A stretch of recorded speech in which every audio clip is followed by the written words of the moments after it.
coffee with you. Okay, it's being recorded. I hope you have your cups of coffee with you, have had your breakfast, and I'm just going to give you guys a quick run through about UC and what we do, and then I'll pass it on to Jerry and Samuel to take the floor. So, UC Global, which kind of stands for the Ultimate Store Experience Asia, is a subsidiary of Yusen Next Japan. Yusen Next Japan is a public listed company that's up there with, your Toyotas and everything. And we like to brand ourselves or think that we actually focus in sensory marketing. So the bread and butter of our business is background music. And this is research-based background music, not your popular top 40 charts. This is research-based background music that, focuses on actually altering and influencing consumer behaviors. But apart from that, we also focus on other senses, which is the sense of scent as well as the sense of sight. So apart from background music, we also do scenting for premises, and our scenting is beyond just your average eucalyptus lavender sort of scent. We don't just do that. We actually focus on scenting that influences people to buy more. So you may find yourself walking past a popular coffee shop or a popular cookie shop, and you're tempted to buy more and more of these particular items. You may feel hungry, and that's what we do. We actually influence people to buy more. And last but not least, we are also dabbling in digital signage that is AI powered. And our digital signage is actually able to target certain ads and certain promotions towards customers that are standing in front of these digital signages. So for example, if you're a male, 28 to 35, standing at a coffee shop of your choice, you're probably going to see a digital signage that shows you promotions or marketing ads that are more relevant to you. So that's what we do in a nutshell. We focus on all your three senses and we try to bring this to life for our customers as much as possible. I am going to let Jerry take the floor now. I can see he's itching, so I'll let him go on. Thank you so much, Fareen, and welcome everybody to this webinar, a very quick one that we're going to share on the different senses, especially on sound, how it could affect consumers' behavior in a retail and F&B setting in the in-store environment. So that is the main purpose of today's agenda. I'm going to share some interesting insights, some interesting statistics and numbers with you guys later on. So give me a moment while I share my PowerPoint slides over here. Right here. Okay, can I assume that everybody can see the PowerPoint slides already? Yes. Okay, can. So I'll just go on to a quick one. There are only 13 slides in total. There's not a lot of slides, so I'll just go through very quickly because the main gist over here and interaction is the star of the day is Dr. Samuel Gan. So I will be doing the interview with him at the end of this entire session. So how we look into deploying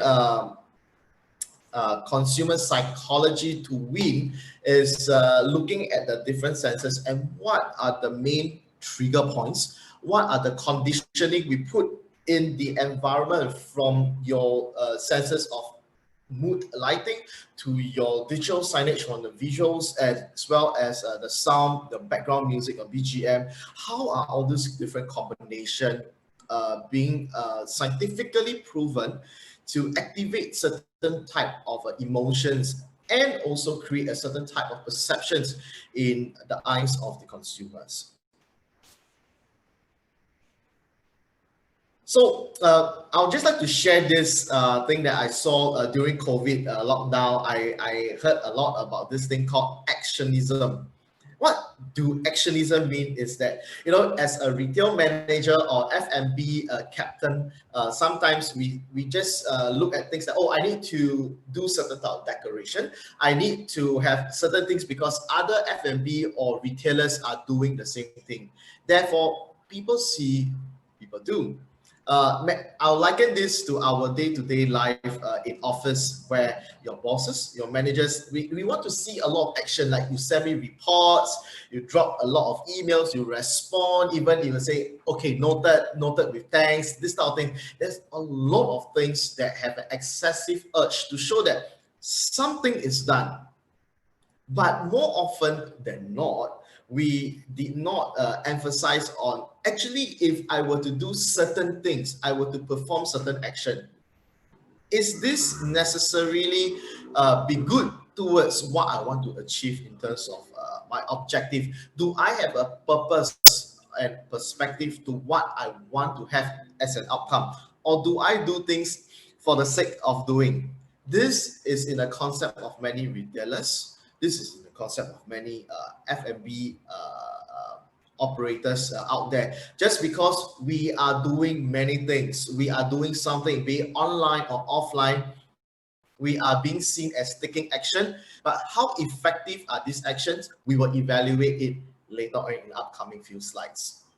So I just want to share this quote that I saw on the newspaper some months ago. Actionism: beware of big action with little results. It's not so much about responding to the market, but to be truly aware what are the main trigger points that will be able to bring you the big results regardless of the amount of action that we put in.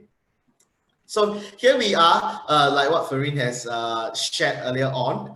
Senses is what we are key in our own business operations. We look into how smell, vision, touch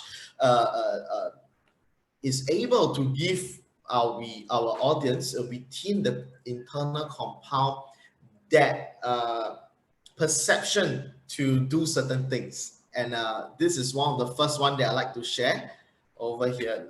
Too fast. Okay. This is visuals looking good. What we have here is more often than not, we are looking at a certain targeted crowd, and we do see that people, how do I put it across that, you know,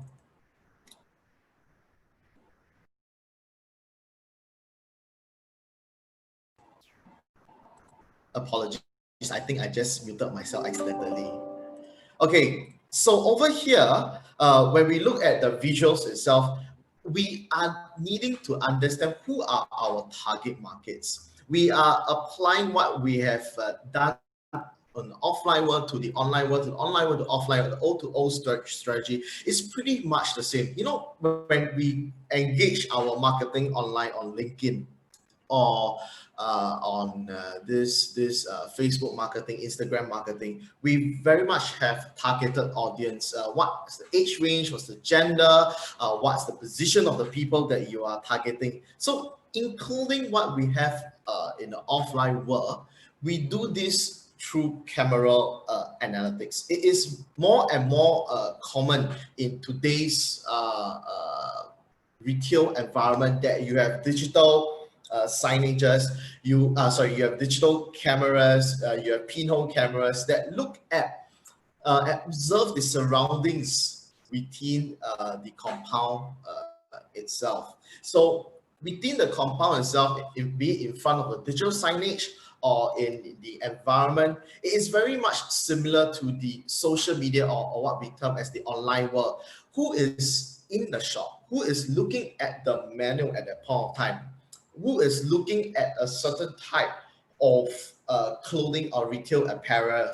So these are all being captured by the cameras or pinhole cameras, how we term that as machine learning camera analytics that capture the audience at that point of time. And then this data is then received by the machine learning algorithm entity and pushing out the certain type of food menu that caters to very specific audience. Example, if you are looking at a digital signage right now, you will actually be having the camera detect who is in front of this digital signage looking at the food menu, as compared to us, typically looking at the food menu on your phone, when you scan the QR code, or even looking at a piece of paper, the paper menu itself. So in our context of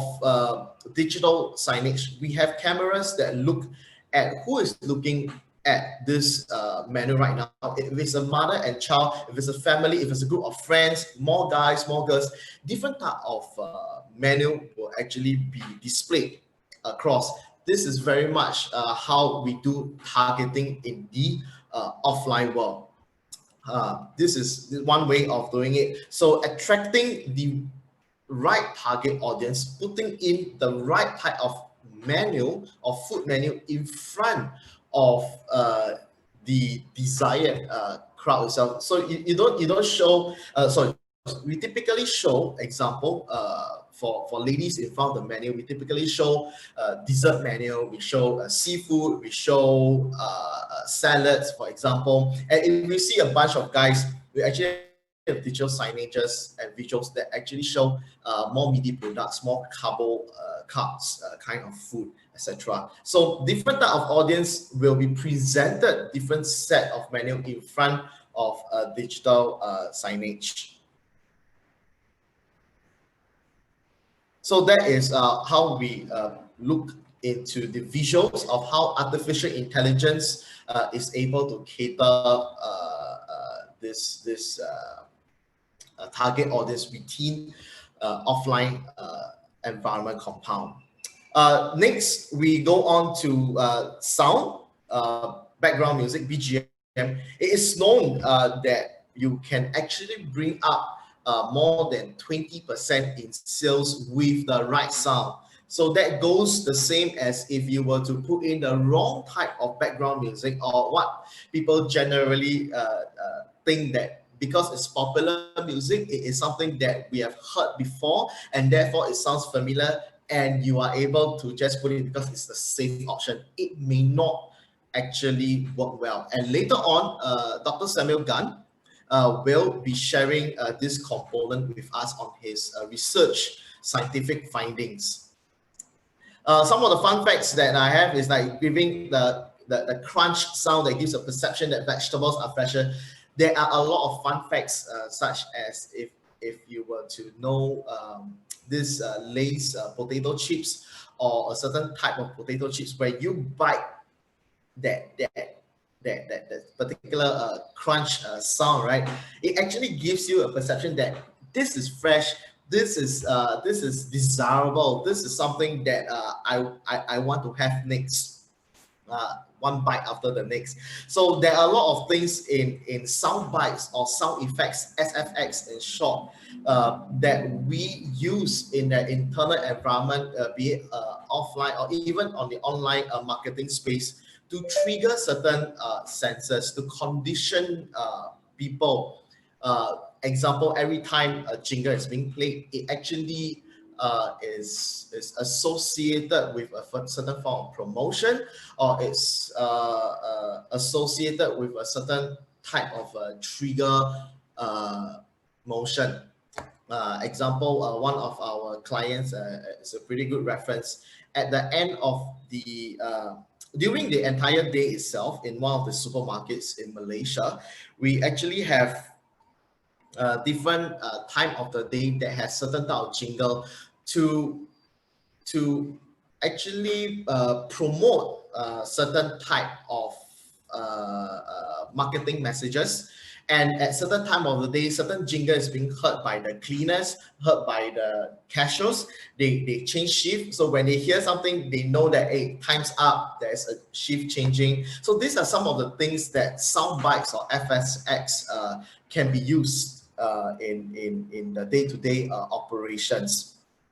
Later on, under the soundbite, Samuel will be talking about his research paper of how it actually helps certain type of F&B or retail markets using certain type of music playlists, specifically catering to different type of audiences.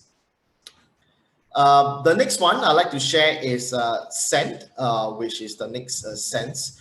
That is bringing a very strong association in recall and sales attachment. An interesting fact over here is how, if using the right fragrance, the right scent, is able to, together with BGM, background music, is able to trigger a high of 38% in terms of brand recall. If you use the right background music and the right fragrance, these two combination is able to bring a high amount of a brand recall for the retail or the F&B environment. It's about not just the food, but the smell coming when you enter the entrance, when you leave the place. What type of emotions does fragrance or scent evoke? And in fact, there are many F&B in today's market that they use artificial scent through the air duct, through certain type of scent diffuser machine to pump in to elevate your senses in this manner. So there are some F&B out there to share with you that are pumping incense to engage appetite from the very start when you first enter the restaurant even. There are other senses from this other end, which is like, you know, your taste, your touch. All this we do understand that plays a very important part, but I shan't go through this component today. We'll leave it to another day or during the Q&A session. So I'd like to bring now down to the last few slides that where we engage audiences in the market space within and offline retail, it is not targeting just anyone or everyone. We are looking at who are that 20% of influencer or decision maker that can bring you the 80% of the revenue or profit margin. It is very important to target the right audience and not putting it out there like, you know, I am just shooting across area like a GPMG, general purpose machine gun, just putting it out there saying that, hey, this is not just going to say that just because the general population like a certain type of music playlist and it is on the top hits or on the radio charts right now, therefore I should be playing it. If you are doing that and trying to satisfy everyone, we may not find the niche or specialization in terms of how we would want to better engage very specific and niche audience so as to bring out the higher profitability, optimal profitability from there. So we need to know very specifically the type of customers that you are targeting. Therefore, you are able to curate the right music playlist. You are able to structure the right emotions or perceptions within the given space at that point of time.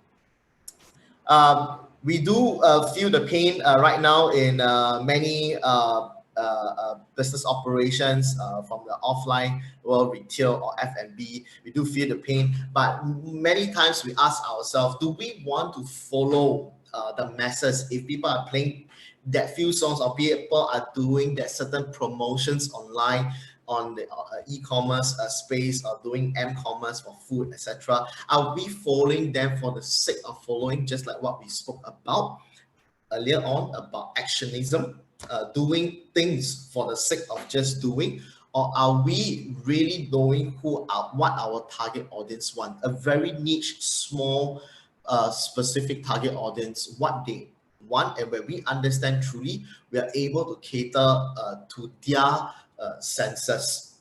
From there, we are able to market to them and make them feel good.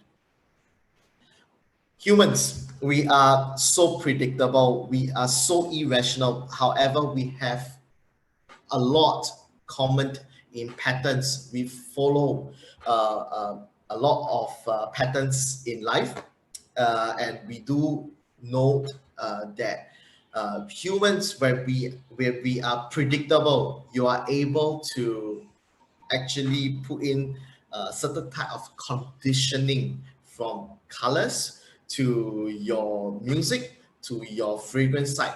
What is it that triggers people that are able to have association with certain type of memories, have association with a certain type of actions that they tie up from a background music perspective to visual perspective. So now I'd like to bring in Dr. Samuel Gan, Prof. Sam, into the picture to speak more about some of his research papers recently that was published, talking about the background music. What type of background music specifically can achieve the right type of perception and the results typically about profitability and revenue purchase, impulse purchase and such within an F&B environment. So Dr. Samuel. My name is Samuel. I'm here to share with you about one of our findings, and I also cover a little bit of the theories involved. So before while I load the slides, I'll just give you a little bit of a background. The study was actually started with James Cook University students, and we published something earlier, which I'll show you in a while. And I think Jerry saw that article about the music being used for anxiety, so which I will give you a bit more info. And then we start to connect, and for this particular study that we are doing, we were trying to look at the effects of it to help in post-COVID recovery of businesses. So that's how it all started, and I will just share the slides right now. Okay, so I'm going to share a little bit about our study that was just out a couple of months back, but the study was actually done last year before the circuit breaker. Just to share with you, for example, I don't know if any of you are aware that in 2010, Panasonic actually commissioned Sarah Brightman, who is one of my favorite singers, to sing a song entitled "Shall Be Done," and it was a song with the lyrics reflecting what Panasonic wanted to share with their customers, right? And of course, this was in the Winter Olympics, and I think they picked Sarah Brightman because she sang in the China Olympics in 2008, the theme song. So branding became associated with the song, and the song reflected its values to its customers, so that they understand that it's about getting things done, and they have an innovation spirit, and so on and so forth. And for music, one interesting thing that was covered in Psychology Today, one of these psychology magazines, was that music therapy was reportedly used 3,000 years ago. And for those of you who may be familiar with the story where there's a King Saul, an Israeli king who was demon possessed, and he was soothed by the later King David's harp playing. And so music therapy was already there. And so you can see court musicians throughout the centuries where they play music to soothe the king, to kind of help the king come down, and so on and so forth. And this was one of the earliest reported cases that we have in writing.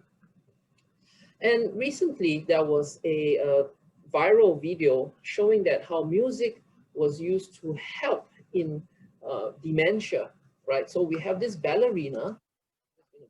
This ballerina, she has Alzheimer's and severe dementia. So, but when she heard Swan Lake song, she used to dance to as a professional ballerina, you could see her starting to recall her action. And this was also covered in many, many news outlets, including Business Today. You can see at the bottom right. So you can see she recalled, and this for a dementia patient is extremely wonderful, because she forgot many things, obviously. So you could see that she was able to mimic some of her movements, right? Recall that she did maybe 40 years ago, right? And so this group that did this study, this demonstration on this video, is called the Musica para Desperta, right? They are interested to bring awareness to using music as a therapy option, especially for memory cases like dementia, right? So You can see again, they show the video of how she used to dance and she remembered the scene, right? So it can help recovery, and there was some studies that we wanted to perform with Tan Tock Seng as well to help. But I think there's a lot of paperwork when you come to deal with patients and clinical approvals.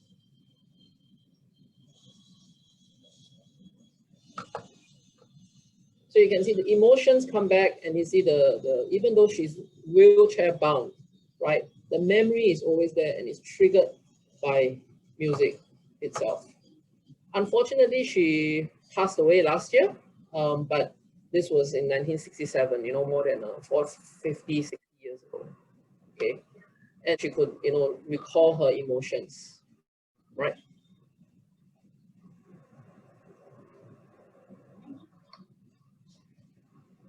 Okay. So this is just a quick demo, right? And how all this works actually is there's this biopsychosocial model where our environment can affect us, not just psychologically, but also by our physical aspect. So you can see that psychology can be a means to how our health, our physical well-being is being affected. And I can show you a few studies that was done. This is a recent, in terms of 2015, study where we looked at the health of health indicators such as our blood pressure with perceived stress, and as well as even life satisfaction, how satisfied one is, and known parameters like heart rate and so on and so forth, right? And this was done again in James Cook University, and we found that obviously your blood pressure and your heart rate and even your mental health are very associated with your perceived stress. So it's not physical, it's not actual stress, it's perceived stress. And the study concludes suggesting that the physiological measures such as your heart rate and blood pressure are affected by your psychological. And all of these studies that I'm showing today, with the exception of the restaurant study, are freely available. You can access them and read the details if you're interested, but I'm just giving you a quick snapshot of all of the key findings of the study and how they link to how we can use music for background and to help with retail as well as even well-being. Okay, and this was a clinical medical study that I did about 20 years ago, and this was with the Army, where we look at pre-enlistees. Now pre-enlistees, as they come for the Army checkup, some of them have elevated blood pressure that's temporary.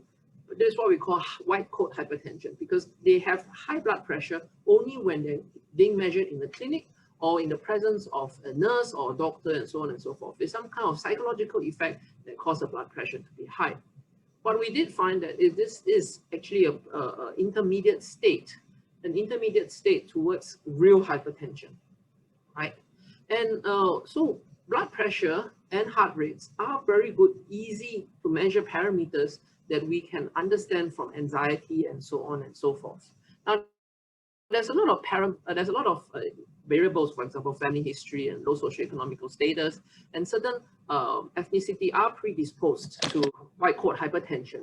But essentially, it shows that there is a link between the psychological towards the physiological. So if you want your patrons in a restaurant to be calm, right? If you want people in a retail store to be calm, well, that's where music will come in. But before I go into that, I just want to check with you and confirm with you, right? What kind of background music do you expect at these following places? For example, at the top left, right? The last thing you really want when you're in a restaurant hanging over a few floors up and over the beach, you don't actually want loud techno disco music because it doesn't gel well with the background. And on the top right, when you're in such a restaurant, you don't really want a slow, soothing, calming, say Japanese themed or Chinese New Year music. It will not gel. Same for bottom left, when you're eating pizza. If you have Chinese New Year songs going on all the time, you feel that there's a disconnect. And at the bottom right, in Sentosa, that's why we have. So background musics do matter. And in fact, even in our human environments, human events, right? For example, funeral, you don't play a happy song in a funeral, right? And in Christmas, you don't play a funeral song in the Christmas store. right? So the music is important in terms of gelling, but how you gel it is also an area of research. It's not as straightforward as, oh, okay, because it's Italian restaurant, we play Italian music. It's not just as simple as that. And so I'm going to show you that, this is our study, the study of topic of today, where we showed that there are many, many factors involved. Now, for a start, right, we played background music, 3 major classes: pop, traditional, and mix. Mix is being the first 2 together in 2 restaurant chains. One is Mexican chain and one is a Japanese restaurant chain. And so they have a few branches. We tried 3 branches each. Now, while we did not find any major statistical significance in the prices in terms of income, many trends show the influence. And one major reason why we did not show statistical significance is because the restaurants did not actually allow us to try very drastic measures. For example, silence. We wanted to have a comparison with silent conditions, but they didn't allow that. We wanted to try something that was very different. For example, playing Mexican music in Japanese and Japanese music in Mexican restaurant, so that you can see the difference. And because, of course, if you are a business owner, and most of you here are, you will not agree to such conditions that may actually chase your patron away. And so for that reason, we did not have the statistical significant difference. But when we look at the different conditions between pop, traditional, and mix, right, there are trends that do seem to show that in many times of the day, right, softer music seems to be doing better. There seems to be better sales associated on days with softer music. And we think this could be because people want to chat, people want to talk to one another. And interestingly, this was what Lawrence Wong, our minister, recently suggested for restaurants to do, because if you play the music at too high a volume, people start to shout, and therefore you have more aerosols and so on and so forth. So the softer music actually improved patron experience in that sense. There are also lunchtime and dinner time differences because the crowds will be different. If you have a 1-hour lunch break, you're not really going to sit down and try and spend time to try and enjoy your food in the same sense that you would at dinner, right? At dinner, you may know you have 2 to 3 hours and so on and so forth for friends. And so there are differences in the effects of the music in these 2 areas. And even the day of the week does matter. Apart from obvious weekends having better sales in general, the day of the week, not just Friday, they do matter because the music helps to gel their environment at the same time. So there are customer demographic differences. So in this case, we were fortunate enough that some of the branches were located at the different areas like industrial and supermarkets, sorry, not supermarkets, shopping malls, and so on and so forth. And we could see that the music had an effect. So if you have generally, say, Mexican in one of our Japanese branches, we had a case where most of the patrons were of the Malay ethnic group. Now, so when we found that they didn't respond in the same way that the other branches did, right? Because obviously there are specific tailoring needed. It could be because there's no obvious difference to people who may not know the language, which could be the majority in this case, between Chinese and Japanese songs, right? So these are things that a restaurant owner or even a retail shop owner have to consider. Who are their target audience and how to tailor the music specifically.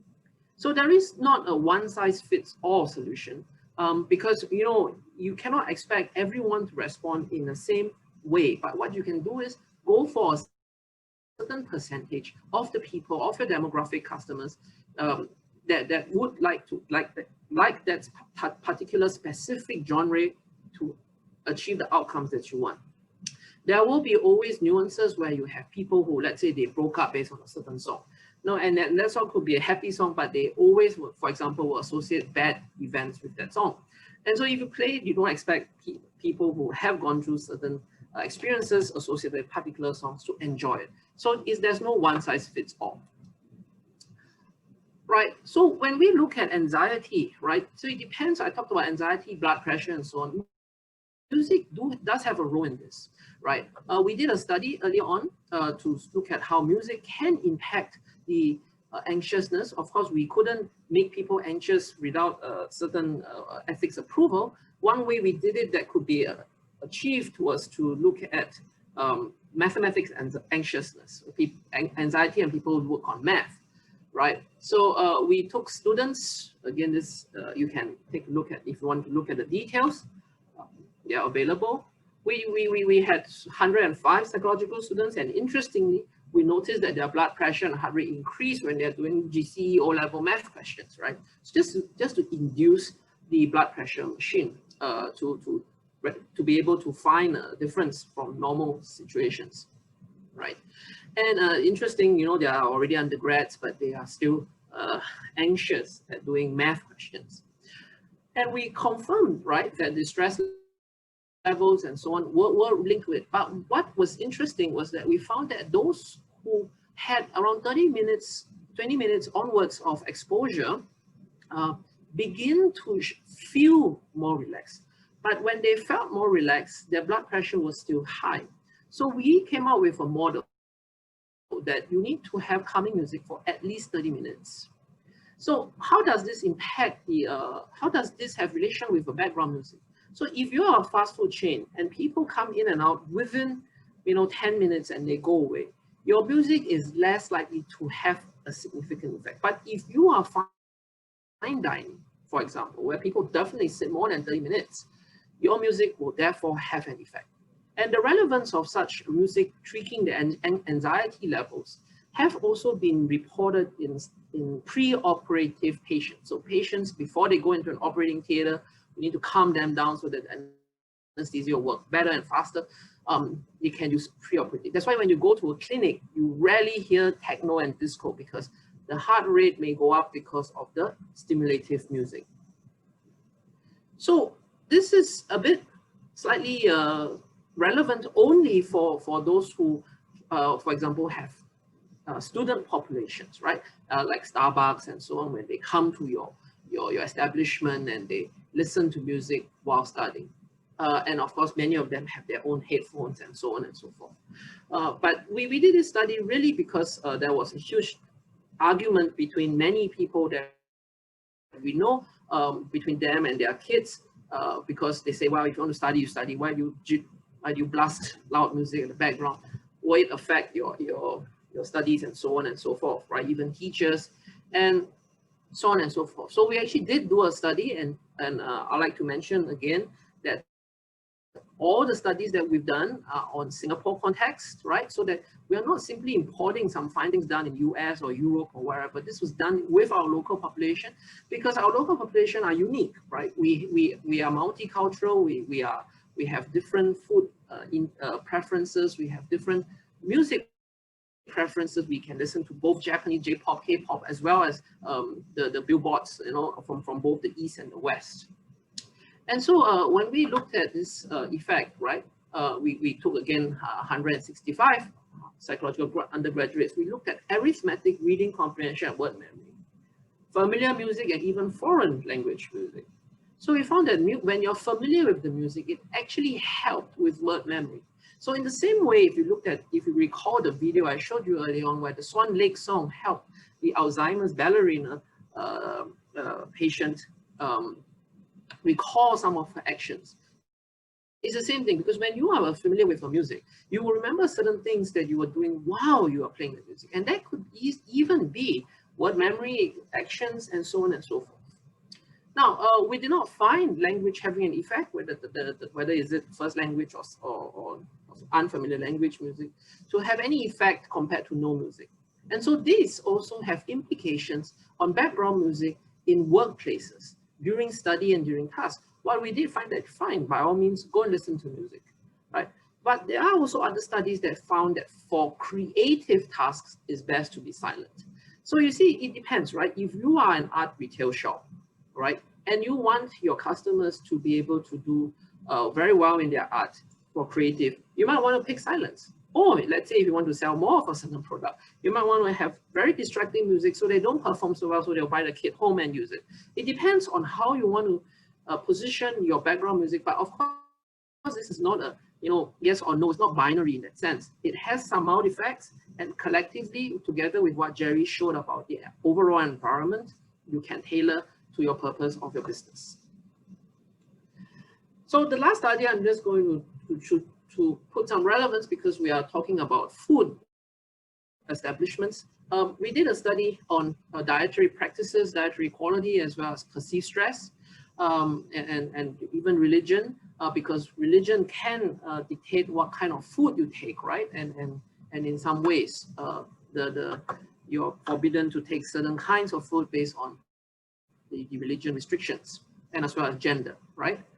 So we found that Chinese population of the Chinese ethnic groups in Singapore tend to eat more at hawkers, and that we found that stress is correlated with sugar intake. So if you are selling sugar drinks, you might want to somehow cause some form of stress, right? But not a major one, but you can do it by, for example, mathematics questions, or even very jarring music that raise the stress level, right? And there are health indicators that show that health indicators there was no difference between the ethnic groups, and there was no religious group effects in the kind of intake they put. So even though, for example, the broad classes like meat, vegetables, there were no religious effects in that sense, right? We found that males tend to eat more egg, fried, and they even trim fat more than the women in our study population, which was around the 20s and to the 40s, right? So within this group, males were actually more health conscious, right? Probably because of collagen and branding and so on and so forth associated with kinds of food. So, if you combine all of this together, right, you want to talk about stress correlated with sugar intake, you can induce small levels of discomfort resulting in stress by, say, very loud music and fast pace, so that they feel a bit more distressed and without even really knowing it. So, of course, if you would like to hear get more information, I'm happy to share them. And this, you can join our look at our Facebook page and Twitter and so on and so forth. So I think I've come to the end of my session, and we go into the Q&A. Thank you. Thank you.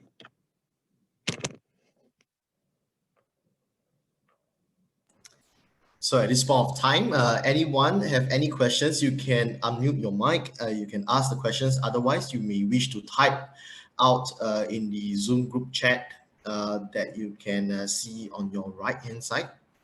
So any questions that you would like to post at this point of time, please feel free to.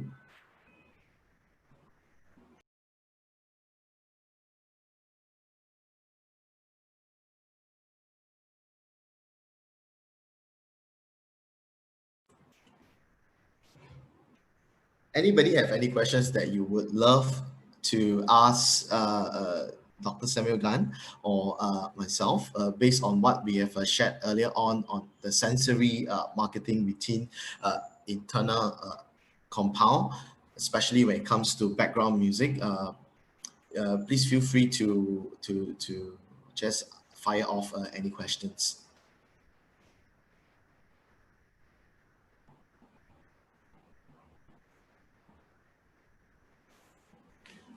But if there's no questions, any burning questions, you may want to take it offline. You can just drop us any message from this email address that I will be typing out over here.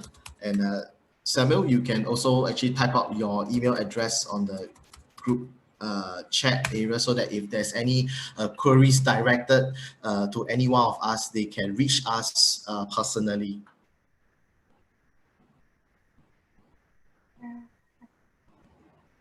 Yep, and I'll also be in touch with everyone after this call to get some feedback. So questions are available at that time as well, and I'll be happy to help. Thank you very much, John. So I saw the private message from John. Appreciate that. Thank you all for joining us today. We hope that it's a fruitful session for you. We will be having this recorded version sent over in due course. Thank you very much, everybody. Thank you. Thank you, everyone. Thank you. Thank you. Very much.